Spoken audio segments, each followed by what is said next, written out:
qu'est-ce que ça veut dire être co-créateur quand on a un handicap physique, psychique et cognitif? Est-ce que c'est juste une jolie idée pour une bonne conscience chrétienne? Est-ce qu'on y croit? Est-ce qu'on a l'audace que ça soit au cœur de nos communautés chrétiennes? Combien de ces personnes sont au cœur de notre assemblée du dimanche?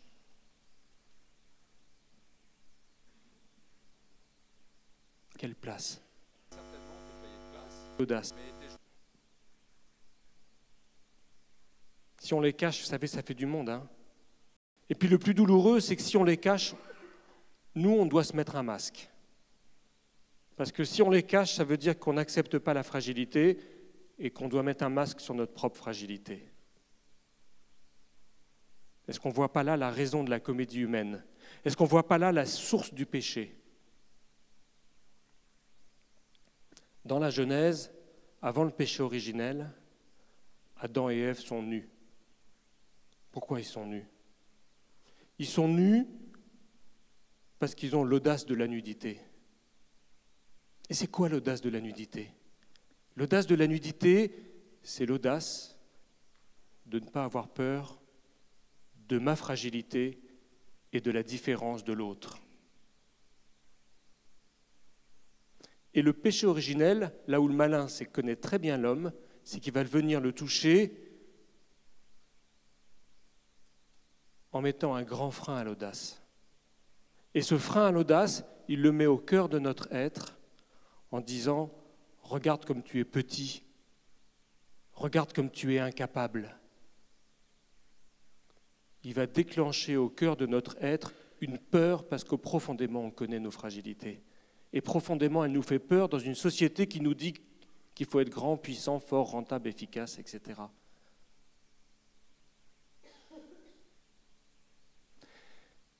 Et le péché originel m'invite à ne plus être en vérité. La nudité biblique, c'est la vérité.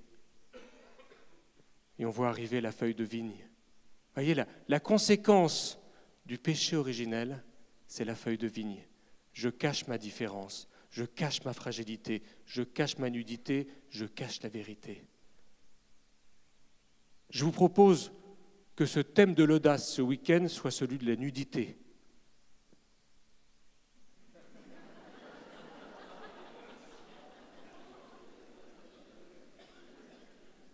On est chez des gens bien. Vous m'avez compris. Je vous propose ce thème de la nudité.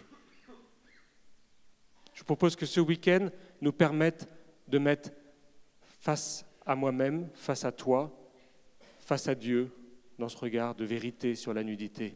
Ça soit un espace de vérité qui profondément va me libérer, profondément va me recharger, profondément va me réunifier. C'est ce qu'on vit à Simon de Cyrène. Pourquoi?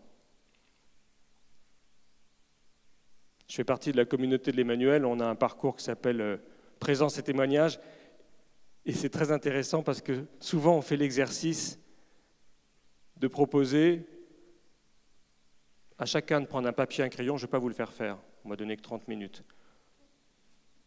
J'ai un effort de tenir en 30 minutes, alors. Et de nommer 5 qualités personnelles. En moyenne, les gens arrivent à en nommer 2, voire 3. On a une image profondément blessée de nous-mêmes. On n'a pas cette audace de nommer nos talents. Il sait ce qu'il fait, le diviseur. Hein. Il vient toucher là où ça...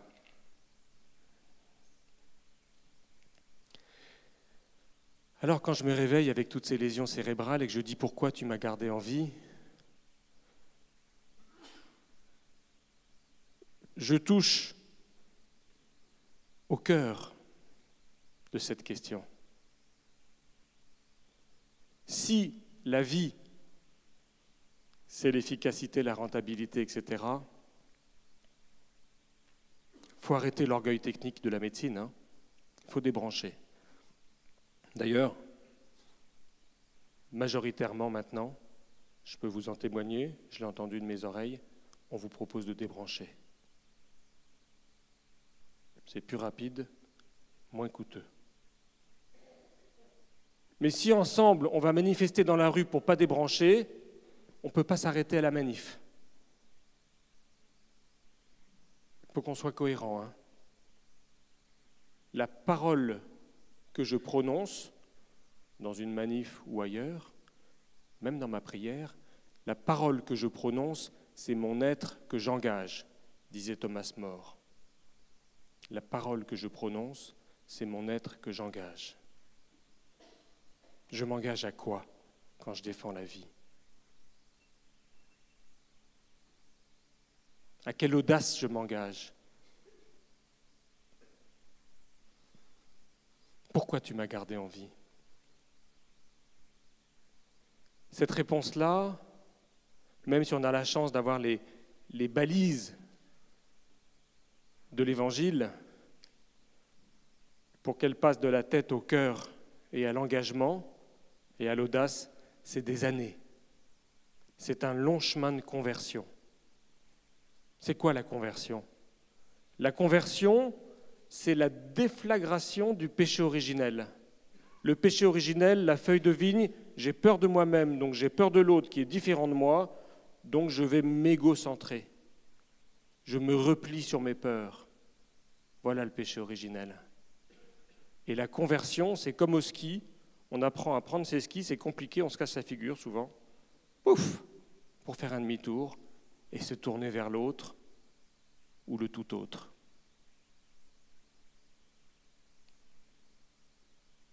Voilà la conversion à laquelle on est appelé chaque jour, dépasser ma peur de moi au réveil le matin pour oser me tourner vers le tout autre. Et comme le Christ l'a dit à Catherine de Sienne, fais-toi capacité, je me ferai torrent d'amour.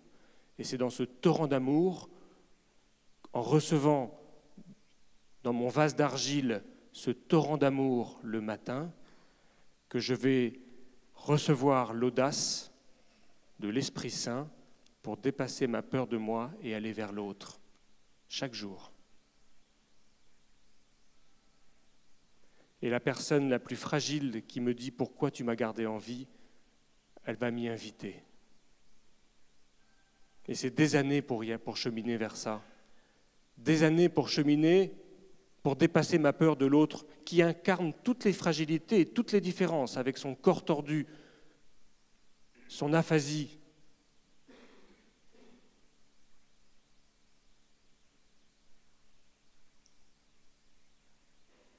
Et puis nous, chrétiens, on a une deuxième conversion à vivre. C'est compliqué parce que nous, on en a deux à vivre. Parce que vous remarquerez que dans l'Évangile, le Christ nous parle sans cesse des pharisiens. Pourquoi? Parce que nous sommes pharisiens. Nous sommes pharisiens lorsque nous voyons comme mode d'emploi de cette audace de l'autre, le mode d'emploi d'une mauvaise compréhension de l'option préférentielle des pauvres. La mauvaise compréhension de nous qui sommes puissants, forts, bons cathos, et qui allons nous pencher vers le pauvre petit qui tend la main, parce que je vois en lui le visage du Christ. Et là, on est pharisien parce qu'on instrumentalise la souffrance de l'autre.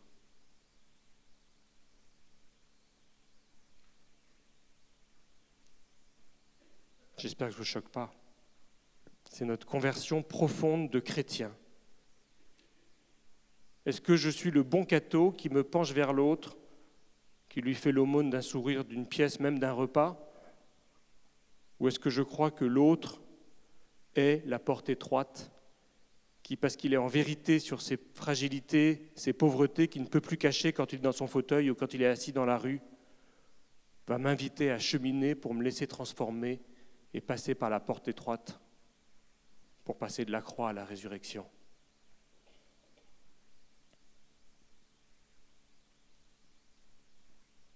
Quand saint Vincent de Paul disait « les pauvres sont nos maîtres », c'est de ça dont il parlait.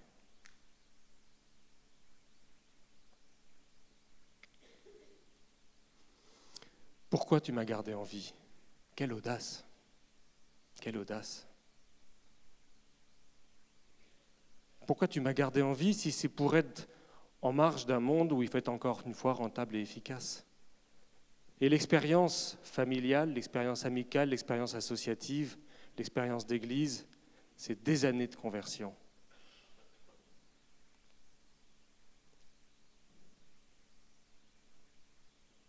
Et c'est intéressant parce qu'il y a des repères fantastiques dans l'Évangile. Et on a, comme je pense chacun d'entre vous, participé à un parcours alpha là où on habite.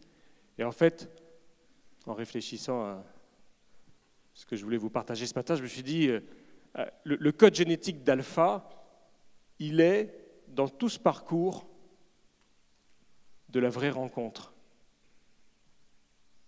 Ça a été donné par l'Esprit Saint, c'est sûr, hein, parce qu'il y a tout. Si c'est fécond, c'est qu'il y a tout. Ça ne nous appartient pas, mais il y a tout. Et la première chose qu'il y a, c'est Cana.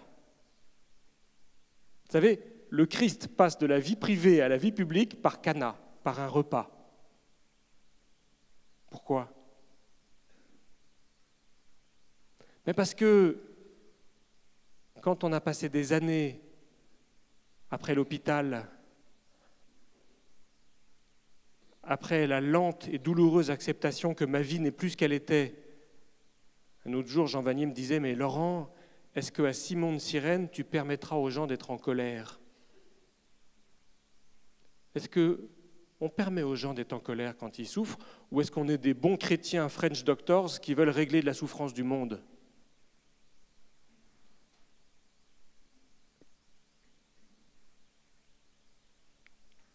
Souvent, les gens me disent « Alors, dis donc, ça a l'air de marcher, Simon de Cyrène. » Je dis « Non, ça ne marche pas. » C'est foutu parce que le handicap, il sera toujours là.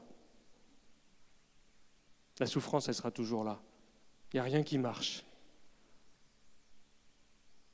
On n'est pas dans ce type d'efficacité. Cana, parce qu'après des années, un jour, dans le handicap, dans ces fractures profondes de la vie, le pape nous invite à être aux périphéries du monde. Celles qui sont aux périphéries du monde, je peux en témoigner, ce sont les mamans. Les mamans, elles portent la vie. Dans le handicap, c'est tellement douloureux que 2/3 des couples explosent et le papa disparaît.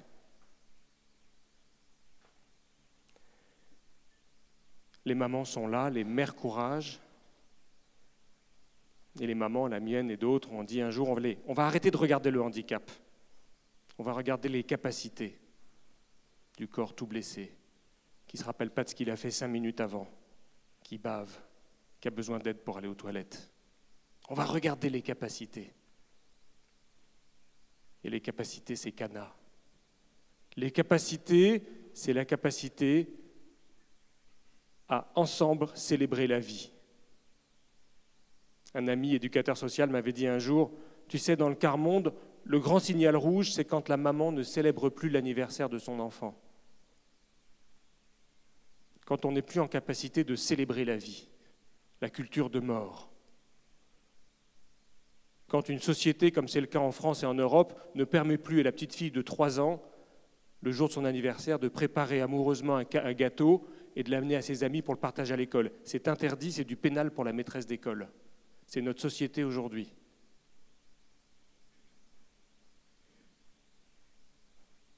Célébrer la vie, Cana. On va regarder les capacités. Et les capacités, c'est la capacité à, avec nos bras tordus, préparer une tarte ensemble.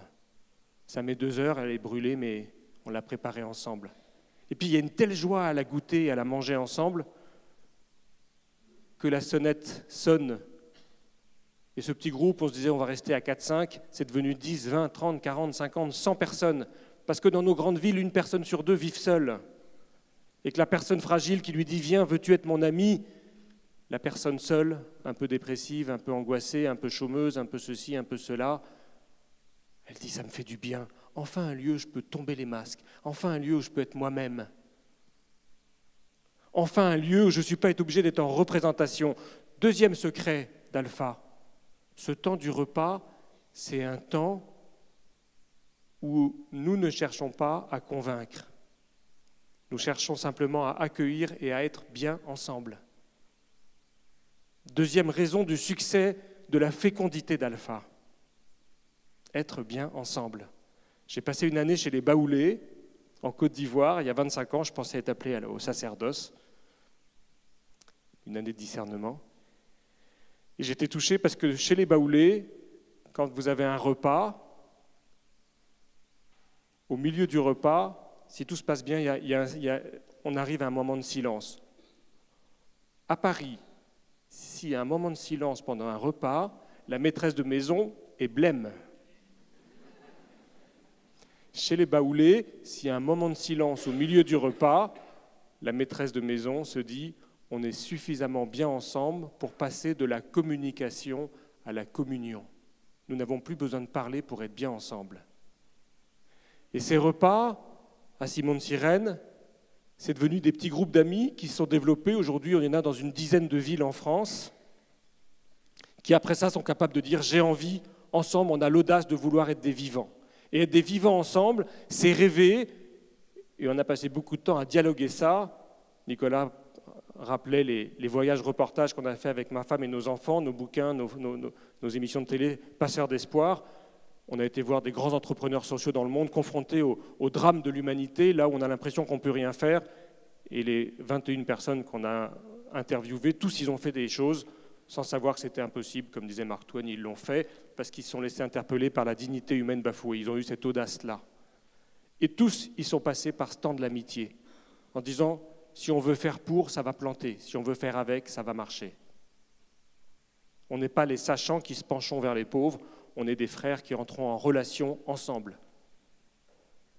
Et là, les personnes de Simon-de-Cyrène ont dit, moi, ma plus grande souffrance depuis que je suis handicapé, c'est que les seules personnes qui viennent me voir quand je suis chez moi, souvent, c'est des gens qui sont payés pour ça.